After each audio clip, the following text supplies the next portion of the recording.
this occasion. We are studying the throne in heaven, part 6, and today in particular we are considering throne of the beast.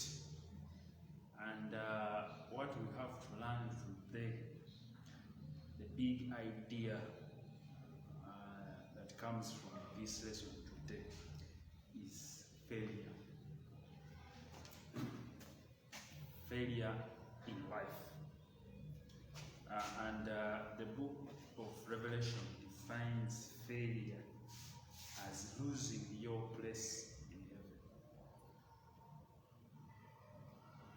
When you lose your place in heaven, you have failed in life.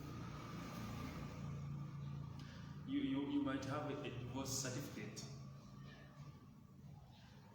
You might have no money. You might be very poor, actually.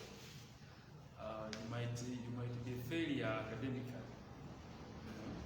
Yeah, but John does not see you as a failure in life. Yes, you are a failure in life to John, according to the book of Revelation. You are a failure in life when you lose your place in heaven. Yes, you might be suffering ill with illnesses. Yeah, your family background might be the poorest. There is nothing good in your family. Yes, you are 80, you are 70, you have nothing. You have no record at all. You are not a failure. According to the New Testament, you are only a failure when you lose your place in heaven. And the devil himself, the New Testament says, he has the kingdoms of the world. Yeah, in Luke chapter 4, he took Jesus on a high place and showed him the what? The kingdom. Oh, this is mine. But the book of Revelation says he lost his place in heaven. Therefore, because he lost his place in heaven, he is a failure. And why did he lose his place in heaven? He opposed God. The devil chose to oppose God. Therefore, failure is a choice. According to the New Testament, you are going to be a failure because you choose to fail. And why? How did you choose to fail? By not choosing Christ as the source of your salvation. So the book of Revelation is saying opposing God is rejecting Christ for salvation. Wanting to dethrone God is wanting to dethrone Christ. And that's what Satan did.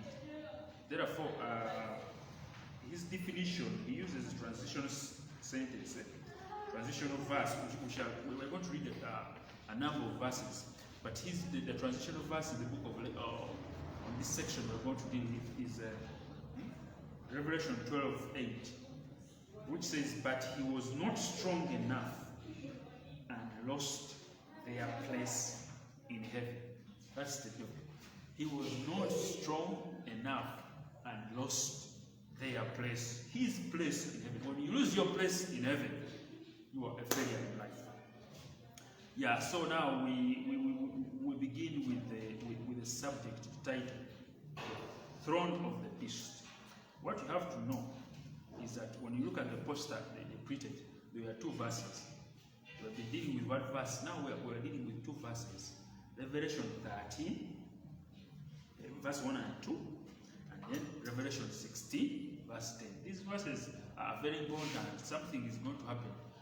As we're saying, the subject today is when we see what John is preaching, we come up with failure. And today we're going to be very attentive to John. We're going to listen to what he's doing.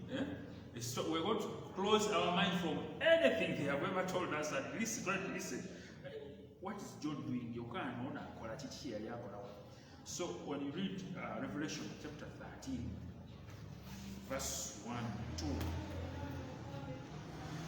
Revelation 13, verse 1 and 2, it says, the dragon stood on the shore of the sea And I saw a beast coming out of the sea.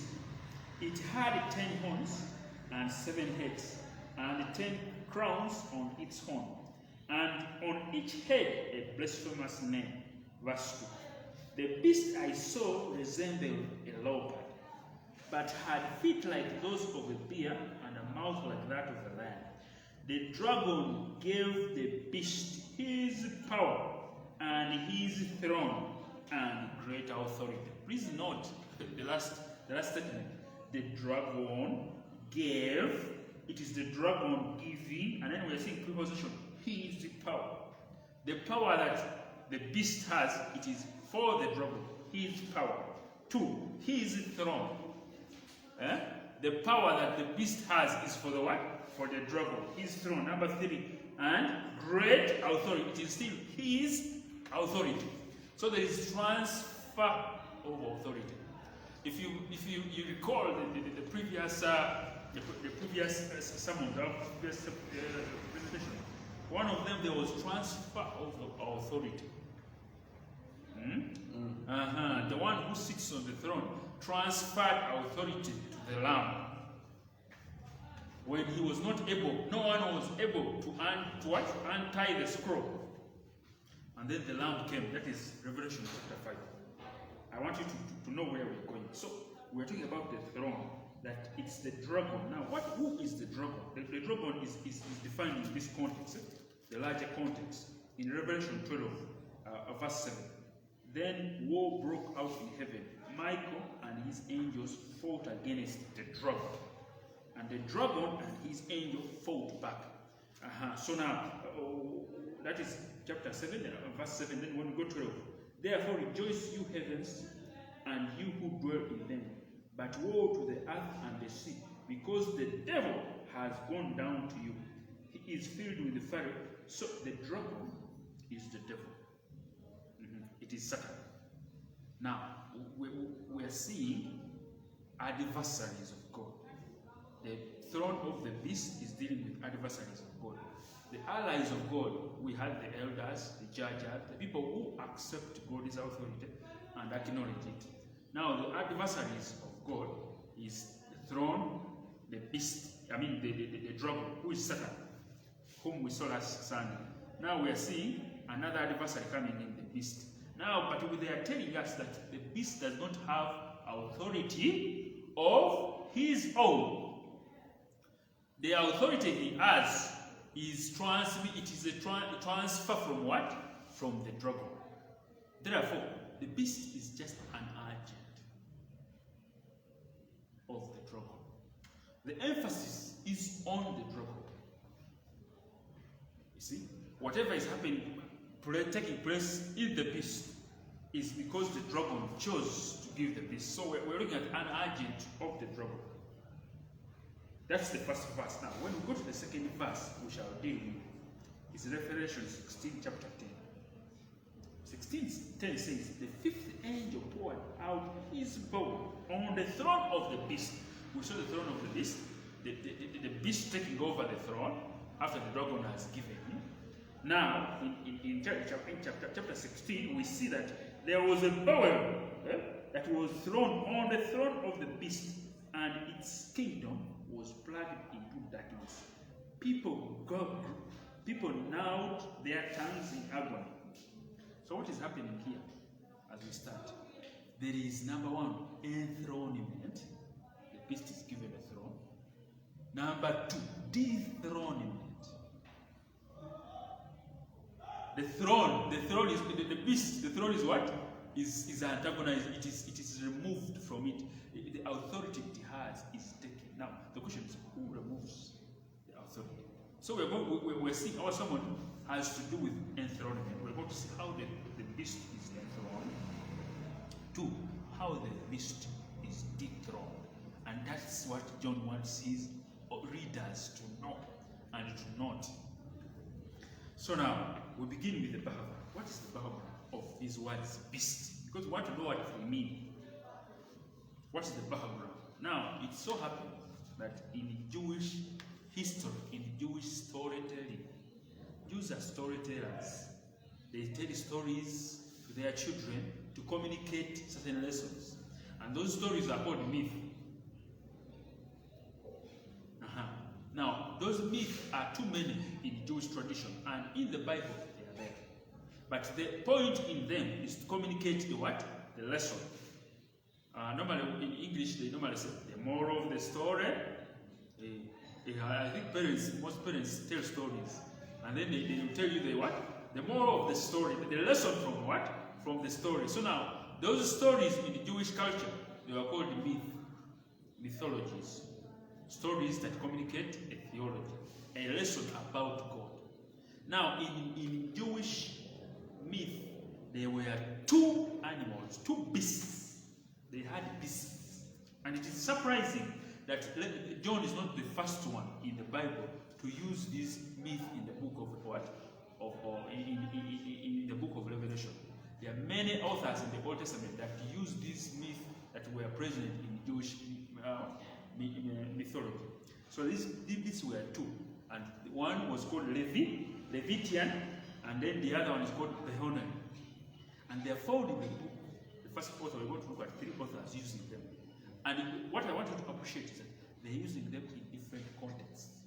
That means there was already an apparatus in the Jewish history that a certain creative author would decide to use it the way he wants. That's the point I want you to take. The fact that different authors are using it in different contexts, that there was a certain point, an apparatus, yes, an instrument that you as a writer, you can use the way you want. So now, we begin with the book of Job.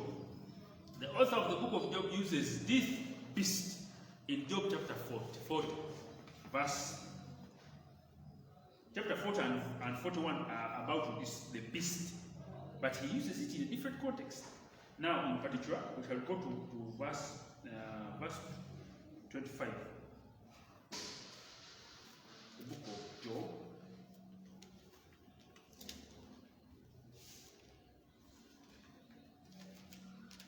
Job chapter 40, verse 25 says,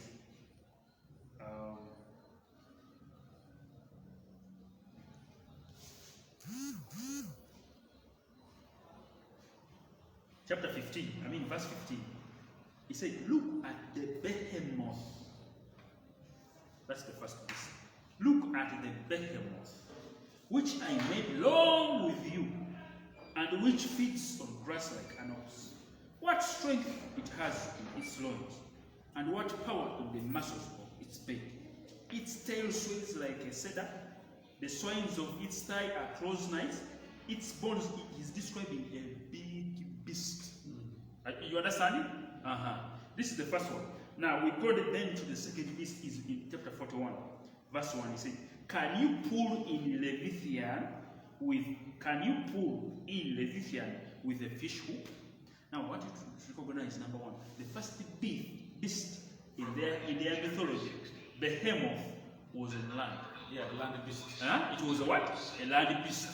Now, the second beast, which is what? Leviathan, was in the what? In the sea. That's very important. That the Jews had two beasts in their storytelling. One, you would use a beast on what?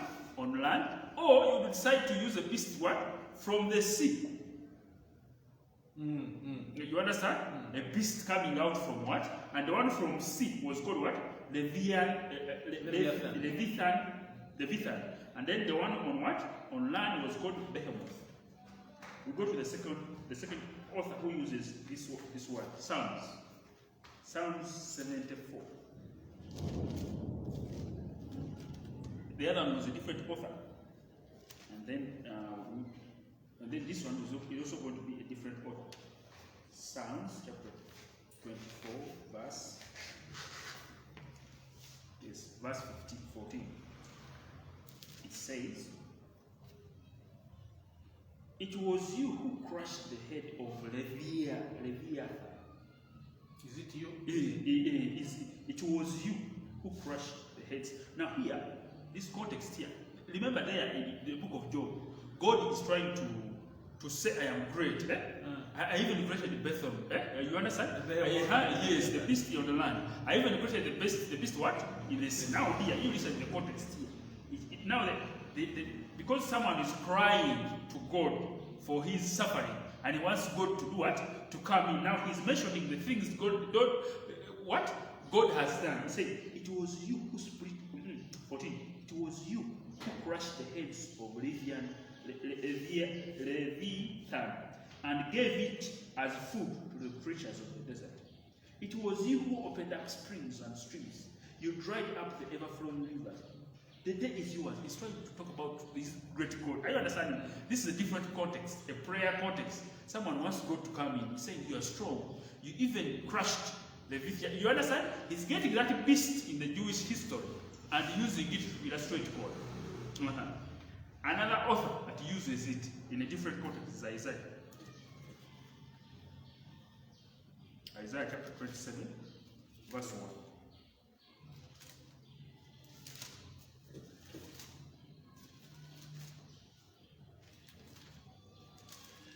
Isaiah 27:1 says, in that day, the subheading is deliverance of Israel. In that day, the Lord will punish with his sword, his fierce, great and powerful sword, Leviathan, the gliding serpent. The Leviathan, the coiling serpent, he will slay the monster of the sea. You understand? Now here he is trying to communicate that one day God will come in. And then he's going to crush that serpent. So the author here has in mind that whatever they are going through is due to what? A certain power. So in that, the one day God will come in and will crush it. So the Bible is telling us that Leviathan mentioned in Job and Psalms can also be called the serpent. Okay. Now, the other point is that what I want you to know, that they have an instrument, they have a beast, but these are writers. To illustrate his point, he can use it. He chooses to use it the way he wants. Now, these are the authors. This is the instrument that the book of Daniel gets. Daniel chapter 7. So it is in that consistency that Daniel chapter 7 also says, then I saw beasts from the what? From the sea. So in Jewish mind, the sea acts as opposition, source of opposition. Whatever comes from there is what? Is opposition. Even in Jewish history, it is Solomon who started the navy. The army of those that fight on what? On sea. Yeah? It is Solomon who started it. But he had to first go to another Egyptian nation and what? And build machineries to first operate. And drain his own. You understand? They are slow at the sea because they regard the sea as a source of chaos. You understand? So when we see a beast coming from the sea, they are talking about opposition in their mind. So therefore, the first background is those beasts that in Jewish mythology. And the second background, I would say, is Daniel. The book of Daniel, this author John is using it creatively. He's not specifically talking about what they're talking about in the book of Daniel, but he's creative. So let us look at Daniel chapter 7 as I also background. Chapter 7, verse 3. It says, 4 great beasts and different from others came up out of the sea. You understand? That's the background we are all using. So we are not dealing with reality. But we're dealing with communication, and they're using things they had at in their disposal to communicate. So Daniel is using Jewish myth, history, which had this to communicate a point. Now the point at Daniel's time, the beast at Daniel's time was the person who was against the Jews. You see, the beast in Daniel's time, they were against the Jews at that time. What they are talking about in the book of Daniel. So, and he was against the Jews. That's why he said he changed days and seasons. He's changing days and seasons. He's not touching salvation. When they say days and seasons, they are not talking about salvation. They're talking about Jews. It's only Jews who are concerned about days and seasons, and when something should be done and should. Not other people are not concerned. It's only Jews who are concerned. Other people, other Gentiles, no one is concerned. So it is Judaism they're dealing with. The book of Daniel is Judaism. The audience is Judaism. Now we come to Revelation. So therefore, John gets these two pieces in Jewish myth, and he uses them to illustrate opposition. And he is saying that the dragon, who is the serpent, he already has what? His throne. Yeah? You remember the last sermon we saw his throne, that he lives here, where his throne is. So he has authority, in other words. He has his authority because he's a supernatural being. The devil is a supernatural being. But that authority was given to him by God. So when you read the book of chapter 13 in Greek, there is that passive. You see the passive being transmitted. That whatever he has was given to him by what? By God. He's a supernatural being, but whatever he had was given to him by God. Now, the devil also decides to give. Now, why is he giving? He's giving his agent. So, we are talking about his agent is what? Anything that is against Christ. Anything. Whether it is a system, whether it is a person, whether it is anything that is against is the agent of the trouble. You understand? No, therefore, the book of Revelation is not about Adventists and Roman Catholics. We're talking about opposition. God and his opposers.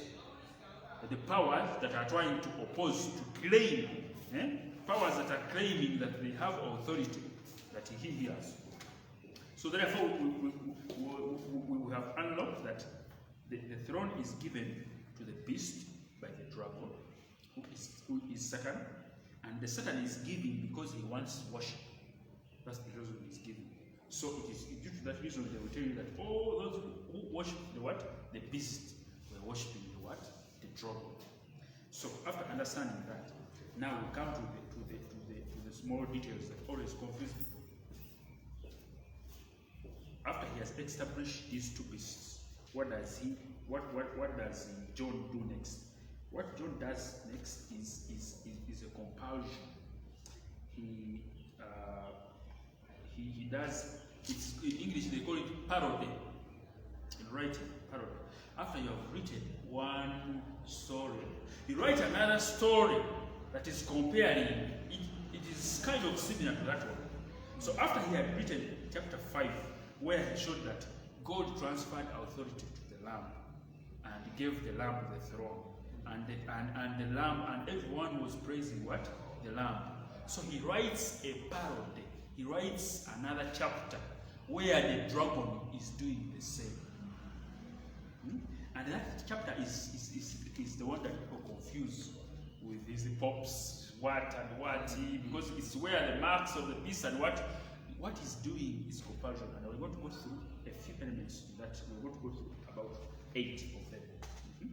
The first paragraph is number 1, transfer of authority. In Revelation chapter chapter 5, we saw God transferring authority. How? In verse 6 and 7, quickly. Then I saw a lamb looking as if it had been slain, standing at the center of the throne, encircled by the 4 living creatures and elders. The lamb had 7 horns and 7 eyes. Horns, authority, after God has given, which are the 7 spirits of God, sent out into all the earth. He went and took the scroll from the right hand of he who sat on the throne. Remember the right hand? Authority. He took over the authority. There was transfer of what? Authority. Now after he had written that, now listen to what the dragon does also. We'll go to 13 verse 2. Verse 2 says, the beast I saw resembled a leopard, but had feet like those of bear and a mouth like that of the lion. The dragon gave the beast his power, his throne, and his authority. Are you understanding? He's doing a parody. He's copying what he did there. He's imitating it, but he is showing what God did Now, some people have called it counterfeit. Yeah? But it's more than just counterfeit. Yeah? It is doing, what the other one is doing is what you are doing. So he's giving him authority. That is number one. Number two, the effort of the throne. I mean the effect. After he has given him, the showed effect. So John in chapter 5, he showed after Christ had been given authority, there was effect of the throne. Let us let me show you the effect. When you read 3:9,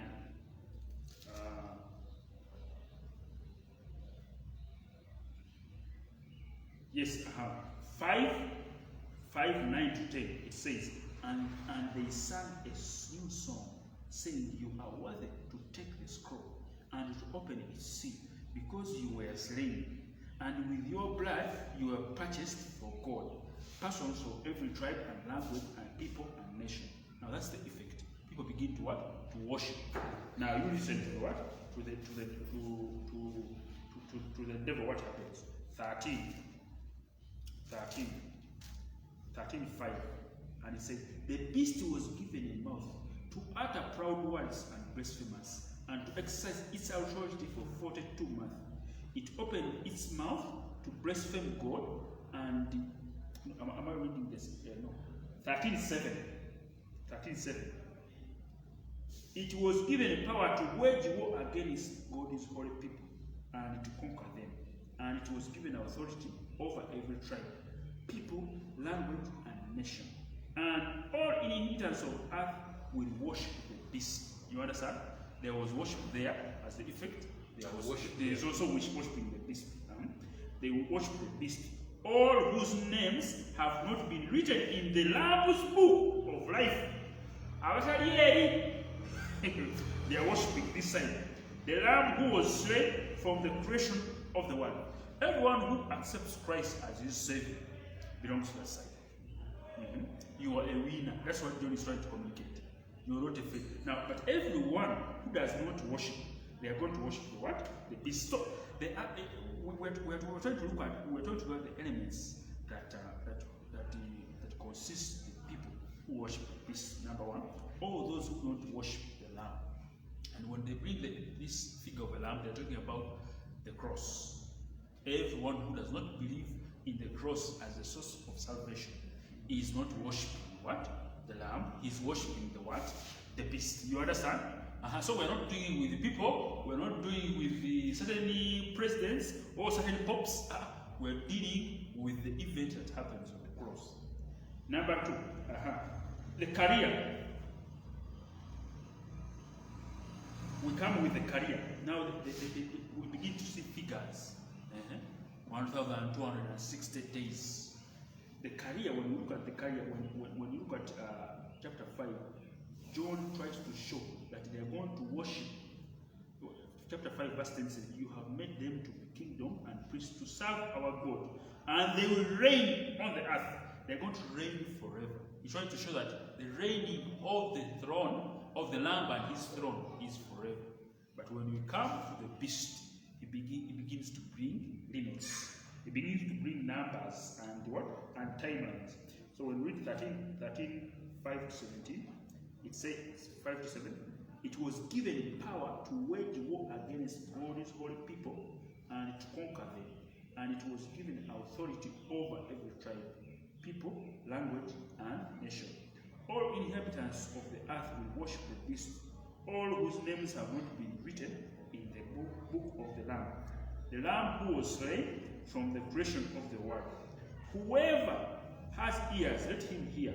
If anyone is to go to captivity, into captivity they will go. If anyone is to be killed with the sword they will be killed. This calls for patience and endurance, faithfulness on the part of God's people."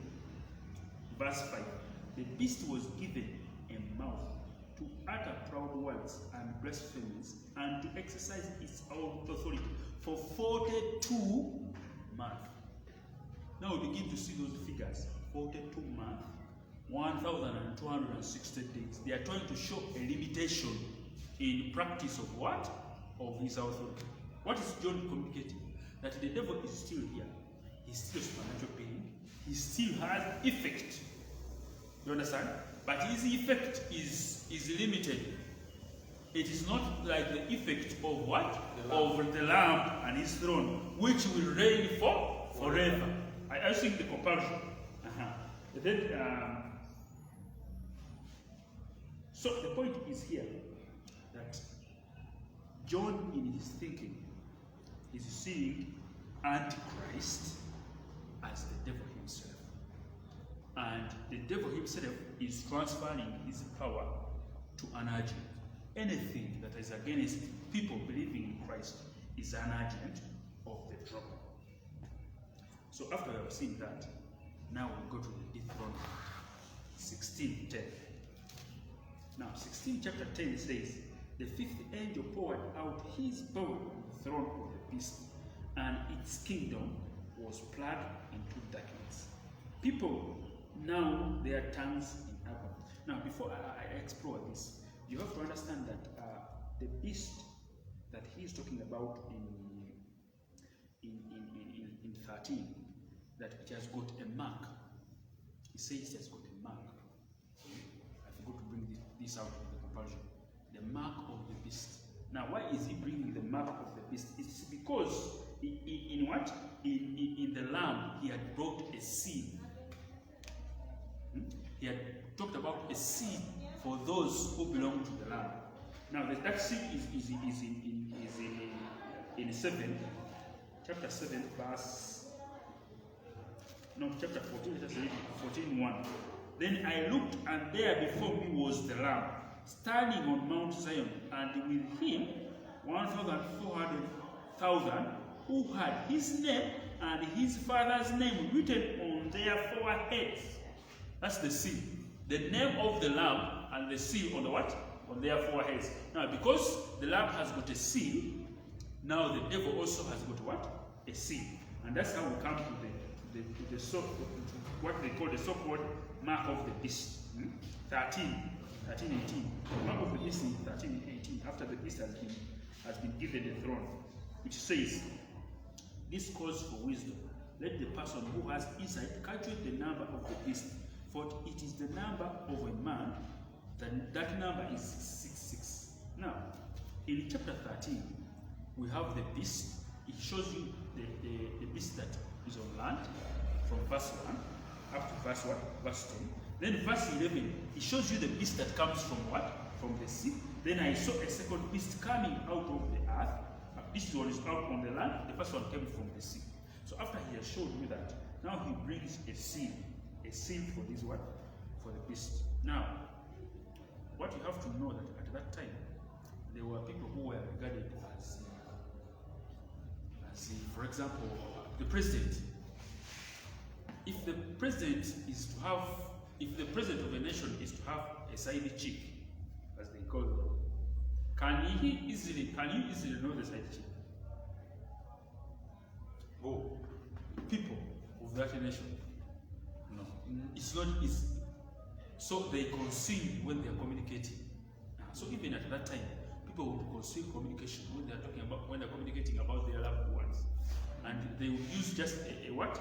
They would use, in Jewish language, there was what they call gametria.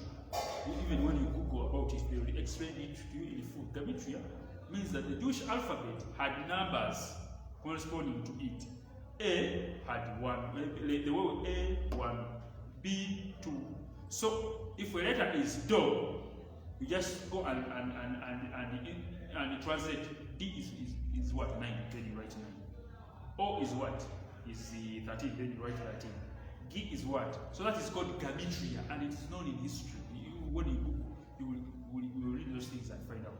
So they used gametria, that if he is going to communicate his side chick, he does not say Catholic, because people will begin to investigate who Catholic is. So he transcribes numerically. So if C is 10, A is 5, he adds up and says the name of my what? Of my side chick is 5100. You understand? So he has communicated, but the person himself knows what his name. And you might not know, because there might be more than 2 Catholics in the community. You understand? So because it was a crisis, the best, they choose to conceal the Antichrist. They could not say Antichrist, so he used the beast. The people against worship of Christ, any system against the belief, which is against people believing in Christ, are called what? Beast, not Antichrist.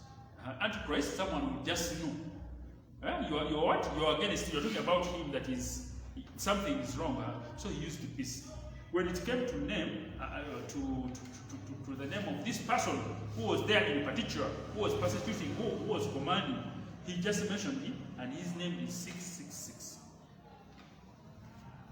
So when we study these things, I begin to understand when Professor Mugera says 666 is as harmless as it appears on the paper. The way you see it on the paper, 666, it is very harmless because it has nothing to do with you, with the circumstances you live in, with your future. It had to do with the context at time. So that's what he calls the seal. And he brings it because he has shown that Christ, the seal of those who are for Christ, is the name of the Lamb on their foreheads. So he brings this one. Now we come to the Deuteronomy. Now in chapter 16, verse 10, we saw that the whole of the chapter talks about the 7 bowls of God's wrath. Now, to understand this chapter, you compare it as a strategy, a bombing strategy by a certain military agent attacking a certain nation. If Entebbe is our military base, if they want to dethrone whoever is in Entebbe, they put up 7 strategies of bombing. Now that's what chapter 16 is talking about. That for God to deal with evil, he has laid 7 strategies of bombing.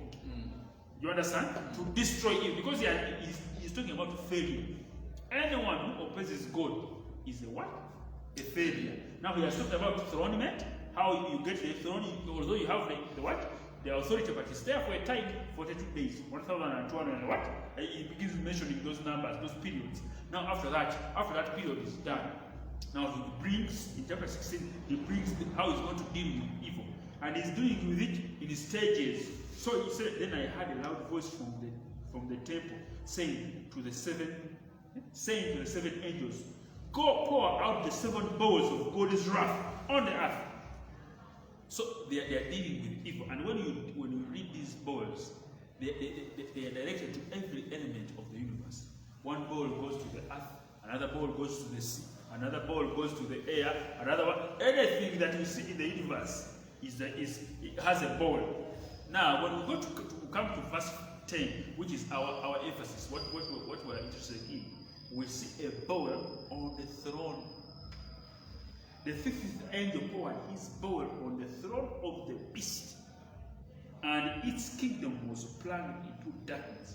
People gnawed their tongues in agony and cursed the God of heaven because of their pains and their sores, but they refused to repent of what they had done.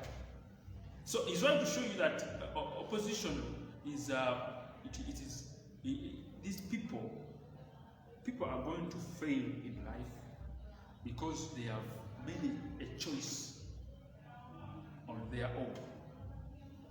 See? You're going to disappear. Hell is a choice you have taken. Just as the devil chose to go, you have also chosen to go. Otherwise, you can easily choose to belong to God. How? By believing in Christ, the Lamb that was slain. So, the other thing I had forgotten that because the Lamb was slain, even the beast, they tell you that he has a wound. You understand it? A fatal wound. Yes, because those things confuse people, and then they begin to bring one pops and pops. Let me read you about the wound. Because the Lamb was slain and resurrected. So the beast also comes out with a what? With a copy of that.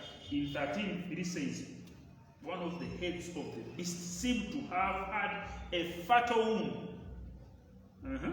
But the fatal wound had been healed. He's trying to mimic the death and resurrection. Are you understanding?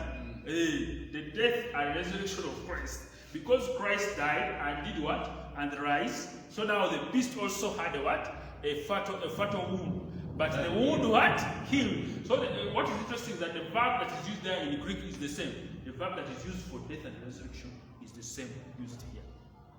You understand it? So we're talking about, so he's talking about the wound.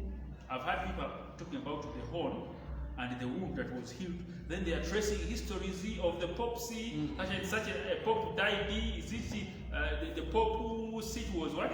Was cancelled. That is not what John was talking about. You're trying to impose your circumstances in John's what? John was trying to write a kind of comparison, kind of counterfeit, that the dragon is copying what happens with the lamb. That since the lamb was slain and resurrected, now the dragon also has a fatal wound, and the wound did what? Did heal. And then those who say that John is talking about the Papa say that was abolished sometime and reinstated. John is telling us about the lamb that was already slain by the time he's writing this. But he is also talking about this, that the wound of the head of the beast, that it had already happened before he wrote this. Now, why do we push the fatal wound of the beast to the 17th, 16th century and leave the slain beast in the first century? It is what we are talking about. Slain lamb in the first century. That's a very good observation. That you cannot push, you cannot fetch what is ahead, putting it in John's mind. Yet in his context, he's talking about. He knows what he's talking about. What we are saying here in chapter 5, John wrote about the lamb. I explained that. Getting the throne from God. So in chapter 13, now he writes about the dragon giving the throne to what? To the beast. You understood that? So he goes on comparing different aspects. Different aspects. Now, one of the aspects you have to know that because the lamb was slain, the lamb has got what it has because it was slain and did what? And resurrected. So he also puts kind of that same kind of mirror by saying one of the heads of the beast seemed to have had a fatal wound. But the fatal wound had been healed. He's also trying to show death and what? And resurrection. You understand? He's copying. He's trying to mimic what is happening. So this verse has nothing to do with whoever is outside John's mind, central. The popes, the what. No, there's no pope here. We're dealing with what? With the devil himself, and he's trying to show that what happens there, as far as God and the Lamb is concerned, he also can do. He's claiming authority. The way it was gotten there is showing that I also have that power. But then John shows us that the power that he has is delegated, is passive. God allowed him to do that.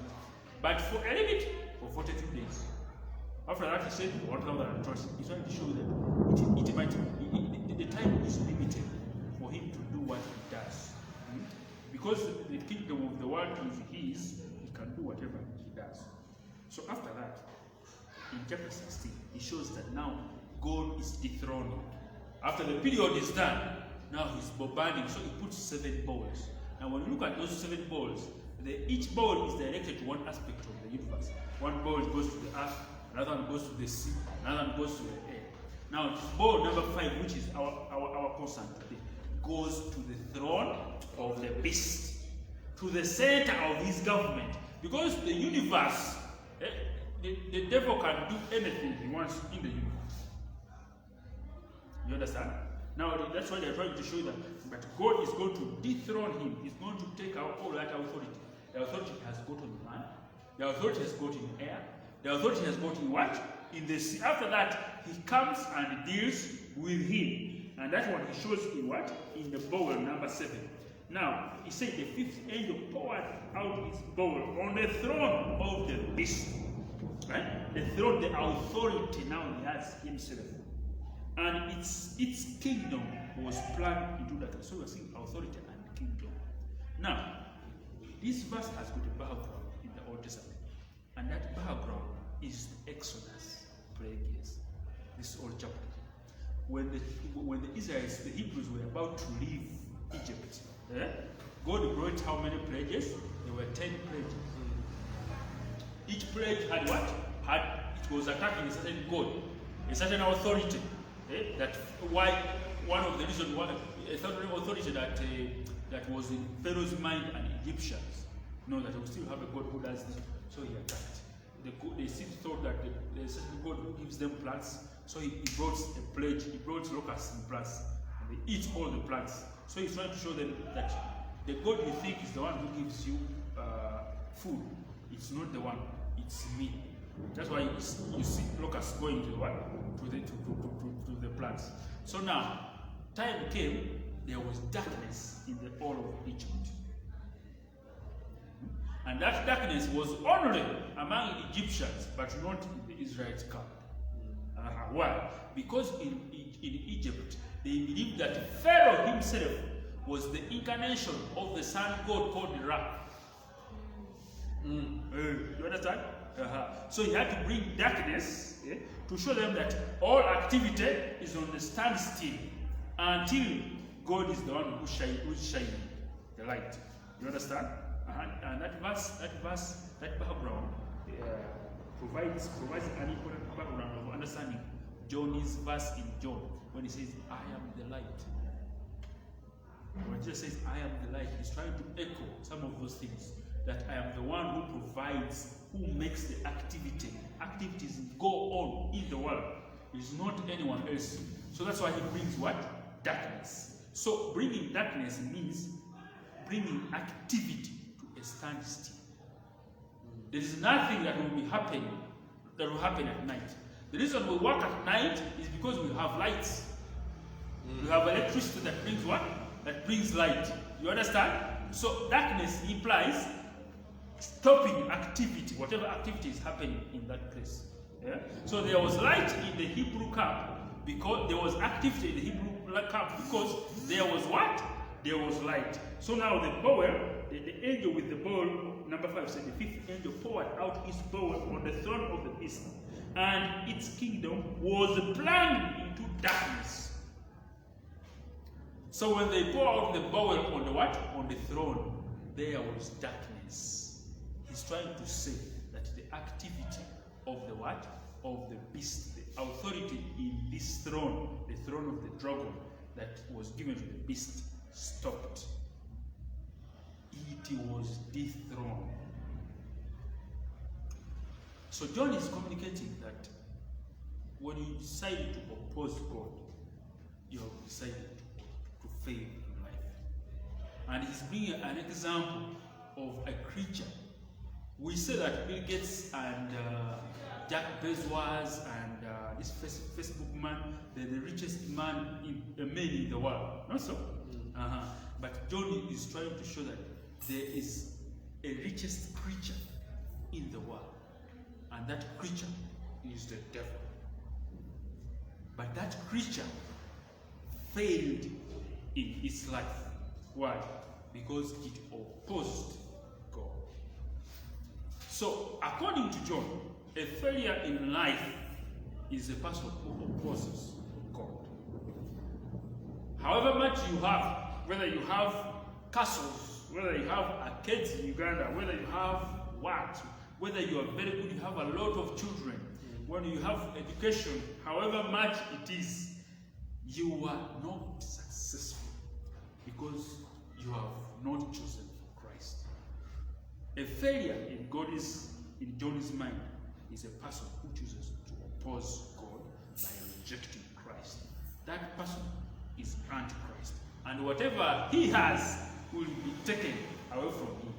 He will be dethroned. May God bless you.